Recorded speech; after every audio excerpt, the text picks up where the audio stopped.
Rien que ça parle. Comment allez-vous, les gens? Vous m'avez manqué. Donc aujourd'hui, je suis seul face à la caméra. On va faire un petit face caméra comme ça qui va me permettre de réagir rapidement sur l'actualité. Donc là, comme vous pouvez le voir dans le titre, c'est Paris Saint-Germain-Barcelone. Mais avant de commencer, j'avais envie de dire que voilà, je m'excusais pas du retard, mais de l'absence de sa parole de foot. On a eu quelques soucis techniques. Voilà, je vais pas vous raconter ma vie, mais bon, voilà quelques matériels qui ont été pétés. Donc du coup, voilà, c'est la raison de l'absence. Mais on espère momentanément.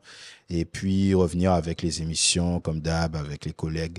Et puis continuer à parler de foot parce qu'il y a du foot en fin de saison là. Que ce soit en R1, là, il y a un gros finish pour le titre. C'est serré, ça fait plaisir. Donc, du coup, il y a des choses à dire sur ça. Il y a, en Angleterre, pareil, c'est serré. Il y a des choses à dire au niveau des équipes nationales, puisqu'il y aura l'Euro, il y aura la Copa. Il y a la Ligue des Champions dont on va parler là, qui a commencé, enfin, qui continue. Et au niveau des quarts, là, c'est que des grosses rencontres, que des belles rencontres. Donc, il y a de quoi dire, il y a de quoi dire. Donc, comme on dit, ça va envoyer. On va envoyer, on sera là. Donc, le temps de bien mettre ça en place. Et puis, on va envoyer. Donc, Paris Saint-Germain, FC Barcelone. Aujourd'hui, mercredi 10 avril 2024. Donc, je ne sais pas encore par où commencer parce qu'il y a cette victoire du Barça. Déjà, il y a un super match. On va commencer par là. Super match, belle qualité, belle intensité. Ça fait plaisir de voir depuis les débuts des quarts là, il y a que des belles rencontres. City, Madrid, c'était lourd. Très très belle rencontre. Arsenal Bayern pareil. Là aujourd'hui Paris. Malheureusement j'ai pas pu voir Dortmund Atlético. Mais trois belles rencontres, en tout cas les trois que j'ai vues. Donc ça fait plaisir. Au niveau du match, puisque c'est de ça que je suis venu parler, il y a plusieurs choses à dire en fait. Et on a encore une fois Paris qui se fait plomber par Donnarumma. Je vais commencer par ça. Donc Paris qui se fait plomber par Donnarumma, c'est une constante. Et pour moi, c'est problématique parce que avant que Donnarumma arrive au PSG, il y avait quand même un gardien qui s'appelait Keylor Navas. C'est quand même quelqu'un qui a gagné plusieurs Ligues des Champions avec le Real Madrid. Et c'est un professionnel et quelqu'un de stable en fait. On fait venir Donnarumma, qui est un bon gardien. Moi, je suis persuadé que c'est un bon gardien, mais qui n'a pas le mental pour être un grand gardien. Et quand tu joues des quarts de finale de Ligue des Champions, quand tu joues la Ligue des Champions avec l'ambition du PSG, tu n'as pas besoin d'un bon gardien, tu as besoin d'un grand gardien. Et Donnarumma, pour moi, c'est pas un grand gardien. Il n'a pas le mental de grand gardien. Il n'a pas la présence d'un grand gardien, c'est-à-dire que sur les corners, encore une fois aujourd'hui, il fait changer le match par sa première mauvaise intervention sur le corner où Lewandowski met la tête, machin, Nuno Mendes, pardon. Il sauve sur sa ligne. Ça change le match parce qu'à ce moment-là, Paris, il dominait largement le Barça. Il y a cette action, ça donne un petit peu de confiance au Barça et il recommence un petit peu à s'installer dans le jeu. Donc ça encore, tu vois, c'est un, c'est un fait de jeu, hein, mais il n'a que des faits de jeu comme ça négatifs, Donnarumma, depuis qu'il arrive au PSG. Je ne suis pas supporter du PSG, mais c'est embêtant en fait. C'est plus possible. C'est plus possible pour moi. Donc ça, encore une fois, Donnarumma, le premier but, il est pour lui. Le deuxième but, il est pour lui dans un sens. Il est un peu moins fautif puisqu'il y a Beraldo qui est fautif au début de l'action, qui fait une relance bête. Boum. Ensuite, le ballon lui revient. Lui, il relance mal à son tour. Et ensuite, il y a le génie de Pedri et de Rafinha qui parle. Donc là, il y a rien à faire, tu vois. Et ouverture magnifique, reprise de volée. Bon, qu'est-ce que tu veux faire? Magnifique de la part des deux. Mais en fait, l'action est créée par deux erreurs, dont une de lui. Et le troisième, il sort pas. Ce que, bon, on pourrait dire que je pourrais pas dire c'est sa faute directement, genre t'es pas sorti, mais le ballon quand même tombe dans tes 5 mètres 50. C'est pas bon. Pas à ce niveau, tu vois.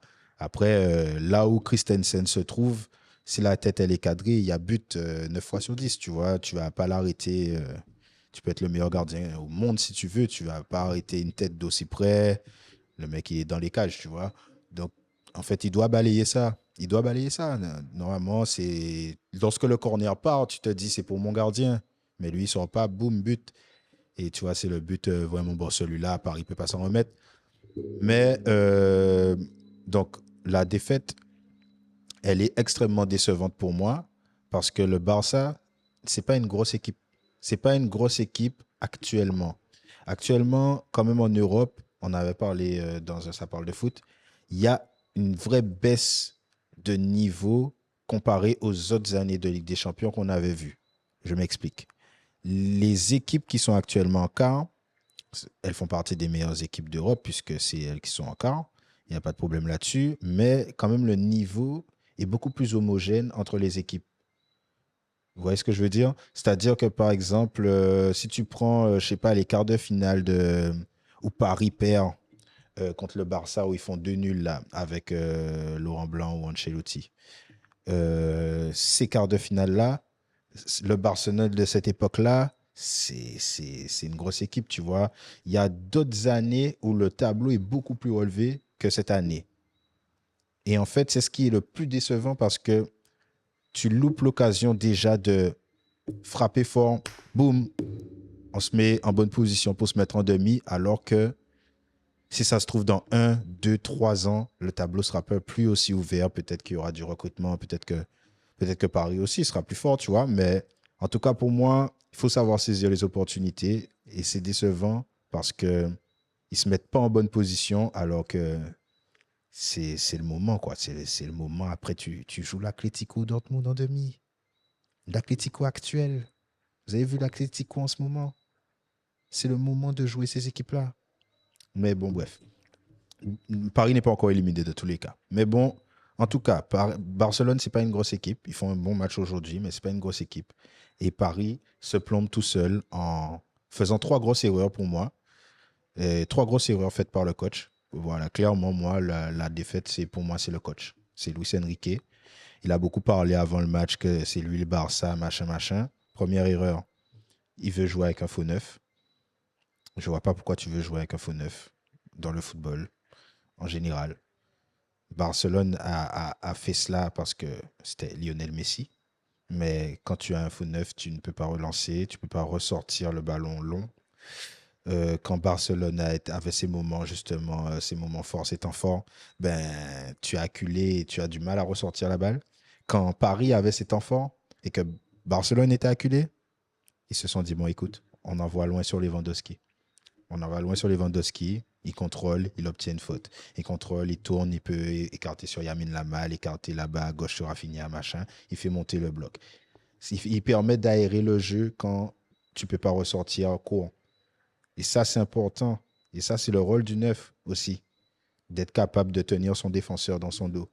Donc, pour moi, première erreur, tu viens sans neuf.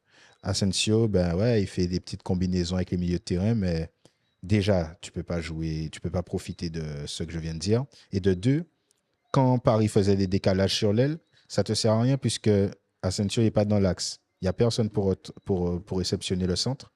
Souvent, et Mbappé n'était pas dans son jour. Et souvent, Mbappé était loin aussi. Donc, du coup, tu as un débordement, machin. Tu décales à droite. Hop, ah bon, on revient derrière parce que ça ne sert à rien de centrer. Et ça rend tes actions stériles, en fait. Donc, ça, c'est sa première erreur. Deuxième erreur, sa défense axiale. Lucas Hernandez Beraldo. En Ligue des Champions, quart de finale. J'ai dit que Barça n'était pas une grosse équipe, mais bon, quand même, il y a Robert Lewandowski, il faut le respecter. Tu ne vas pas mettre un gars qui a 20 ans, qui joue au Brésil encore il y a 3 mois. Il a joué sur lui. C'est normal. C'est normal. Je vois les gens. Après, oui, je comprends. Il y a des supporters, machin, ils sont déçus. Et Beraldo s'est fait bouffer par Robert Lewandowski. Donc, forcément, tu es déçu en tant que supporter du PSG. Mais tu t'attendais à quoi? Tu penses qu'un joueur de la trempe de Robert Lewandowski va pas manger Lucas Beraldo? Je ne comprends pas, en fait, à quoi il joue Luis Enrique. Pourquoi est-ce que tu fais ça à un jeune joueur de 20 ans? Pour moi, c'est même pas de sa faute à Lucas Beraldo. Il est là, il apprend. Il vient, il arrive au Paris Saint-Germain et joue un quart de finale de Ligue des Champions contre Robert Lewandowski. Tu veux qu'il fasse quoi? En fait, tu t'attends à un miracle. Tu veux que qu'il le bouffe comme ça et que tout le monde se dise waouh, qu'est-ce qui se passe? Non, Timal. Le football, quand même, il y a une certaine forme de logique. Robert Lewandowski, c'est quand même un grand joueur. Il lui fait la leçon. Oui, oui, oui, c'est logique. Il lui a fait la leçon tout le match. Après, il a essayé d'arranger. Il a fait Marquinhos passer à côté de lui. Ça lui a donné un peu de, je pense, d'assurance. Il a gagné 2, 3 duels. D'avoir déjà un défenseur central qui est fort à côté de lui. Voilà, je le dis, puisque Lucas Hernandez, il n'est pas fort en central. En plus, en central droit, c'est n'importe quoi, en fait. C'est n'importe quoi. C'est un quart de finale de Ligue des Champions. Il s'y fait des expériences. Donc, ça a été payé. Et pour moi, c'est sa plus grosse erreur des trois. Et sa troisième erreur, c'est de changer, pour moi, Ousmane Dembélé de position dans le match. De position, tu peux le changer d'aile, mais lui, il le met dans le cœur du jeu. Et moi, je ne vois pas pourquoi il veut faire ça. En fait, je trouve que tu perds tout ce qui fait de Ousmane Dembélé, en fait, de sa capacité quand tu décales, quand tu as un bon, en plus de ça, il y avait un gros Vitinha aujourd'hui, Ruiz n'a pas été dégueu. Euh, tu as une bonne maîtrise au milieu du Paris Saint-Germain dans la rencontre. On écarte sur l'aile, boum, Ousmane Dembélé en 1 contre 1. Il y a eu plein de situations comme ça où Ousmane Dembélé, ben, il a un peu essayé de provoquer, mais effectivement, il n'y a personne pour centrer, donc il ne centrait pas. Mais quand tu le mets dans le centre du jeu comme ça, ben, Ousmane Dembélé n'a pas de frappe. C'est pas quelqu'un qui a une énorme vista pour dire qu'il va faire la passe lumineuse incroyable. Donc, je vois pas pourquoi tu veux le mettre 10 ou en tout cas dans cette zone axiale, puisqu'il n'est pas vraiment 10 machin. Pourquoi? Qu'est-ce que ça va apporter? D'autant plus que en deuxième mi-temps, même en première, en vérité, il y a beaucoup plus de temps fort parisien que de temps fort barcelonais. Donc, encore si Barcelone domine la rencontre et que tu as sur une récupération Ousmane Dembélé et Mbappé qui se retrouvent dans ces zones axiales-là et en contre-attaque, ça peut aller vite, comme un peu ce que Real a fait avec Vinicius et Rodrigo, là, j'aurais pu comprendre. Mais, tu vois, c'était pas le cas. Tu vois, la maîtrise du Barça, c'était pas la maîtrise de City. Donc, il y avait beaucoup, c'était beaucoup plus équilibré et c'était même en faveur du PSG, en fait. Donc, pour moi, c'est une erreur tactique de sa part. Donc, vous allez dire si vous êtes d'accord ou pas. Mais en tout cas, ces 3 erreurs-là, pour moi, elles coûtent très cher au PSG et il prend beaucoup trop de temps à faire entrer Ramos. Donc, pour moi, c'est vraiment Luis Enrique qui mange la feuille de match aussi. Sa défense axiale, pour moi, c'est. Après, c'est l'histoire de Paris, hein. Il y a toujours un truc dans des grands moments. Soit c'est un coach, soit c'est un gardien, soit c'est un tel, soit c'est un tel. Il y a toujours quelqu'un, en tout cas, qui déconne. Ben, là, il y avait Donnarumma et Luis Enrique. Et ben, Beraldo, malgré lui, j'ai envie de dire. Mais voilà, en tout cas, c'était les trois moyens faibles et ça a coûté cher au PSG aujourd'hui. Après PSG, comme je dis, ils ne sont pas éliminés. Donc, ils peuvent encore peut-être rectifier le tir en deuxième mi-temps. Et il y a de quoi, puisqu'on voit en deuxième mi-temps, tu as Barcola qui fait une bonne entrée. Il tape la barre.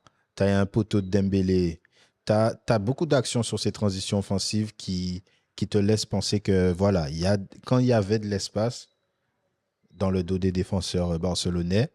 C'est vraiment le bloc bas quand Barcelone a vraiment défendu un bloc bas, notamment au premier mi-temps, qu'ils avaient du mal. Mais quand Barcelone était un peu plus haut, ils ont réussi à les prendre sur des coups. Et donc, sur la deuxième rencontre qui va se passer là-bas à Barcelone, on pourrait penser qu'ils jouent beaucoup moins bas qu'ils ont joué aujourd'hui. Donc, que tout cela, ce sera encore possible. Donc, j'espère pour lui qu'il a vu qu'il y a des choses à faire, qu'il peut ne pas mettre Ruiz aussi, parce que si tu as Vitinha à ce niveau, je vois pas pourquoi tu vas t'embêter à remettre Ruiz encore. Tu peux mettre Zahir Emery, qui a montré qu'il peut percuter balle au pied. Tu peux laisser même peut-être Kangin Lin, tu vois, qui est un joueur quand même qui aime combiner devant. Mais de faire Ruiz, Vitinha, ça me paraît un peu redondant sur la première relance. C'est un peu des qualités similaires, tu vois. Et pour moi, c'est pas nécessaire. J'ai même pas parlé du Barça, je suis déjà à 15 minutes de vidéo. Sur le Barça, ben, je trouve que le Barça a fait une bonne rencontre professionnelle sous l'allant de Lewandowski, qui a joué sur le maillon faible du PSG derrière, qui était Lucas Beraldo. Il l'a forcé, il l'a tenu en respect, il a permis à son équipe de tourner, d'aérer le jeu. Ter Stegen, il a un pied aussi qui est, laisse tomber. Et Rafinha qui fait une grosse rencontre et qui réussit ben, les gestes qu'il doit réussir sur son premier but et sur son deuxième qui est juste magnifique. C'est haut niveau, quoi. Reprise de volée, boum, dans le coin. Et même dans le jeu, je trouvais qu'il était à son avantage, qu'il a fait beaucoup d'appels de balles qui n'ont pas été servis. Beaucoup d'appels de balles dans le dos de Lucas Hernandez. Si vous revoyez le match, vous allez voir les appels qu'il fait. Rafinha, plein axe comme ça, boum, il part. Il y a plein de fois où s'il lui met, il se retrouve seul face au gardien, mais il ne lui met pas. Mais il s'est beaucoup donné et il a été récompensé. Donc, gros match de sa part. J'ai aimé Koundé, qui a bien gagné des duels face à Mbappé. Cancelo aussi, là, notamment en première mi-temps, beaucoup gagné ses duels face à Dembélé. Deuxième mi-temps, l'entrée de Barcola, ça picote. Mais en général, une bonne rencontre du Barça, mais on voit aussi, euh, notamment en deuxième mi-temps, que il y a quand même un garçon de 17 ans derrière. Il n'est pas sûr, tu vois. Quand tu mets la pression sur lui, ben, il fait des erreurs comme tout jeune joueur, tu vois. Donc, Paris qui n'a pas assez joué sur mettre la pression sur Kobarsi, moi, je l'ai senti un peu fébrile. Je ne l'ai pas senti au top Kobarsi, hein. Donc, il y a des choses à faire. Il y avait des choses à appuyer. Malheureusement, bon, ça ne s'est pas passé comme ça pour eux, mais belle victoire du Barça. Vous, je sais pas qu'est-ce que vous en pensez. En tout cas, les commentaires sont là, vous dites. Et puis, dites-moi si vous voulez qu'on continue ce petit format face caméra où je réagis à l'actualité, que ce soit un match ou peut-être des rumeurs, peu importe. En petite vidéo vite fait, boum boum. Je pense que je les ferai peut-être pas tout le temps ici, peut-être dans d'autres cadres. Mais en tout cas, si ça plaît, dites-moi. Et puis, on fait ça comme ça. En tout cas, rien que ça parle, partagez à vos potes qui aiment le foot. Et puis, on est ensemble, les gars. On va revenir avec le format que vous connaissez bientôt. Essayez de bien mettre ça en place. Du coup, voilà. Et puis, pour revenir durablement. Donc, c'est One Love, les gars. Et puis, vous allez connaître.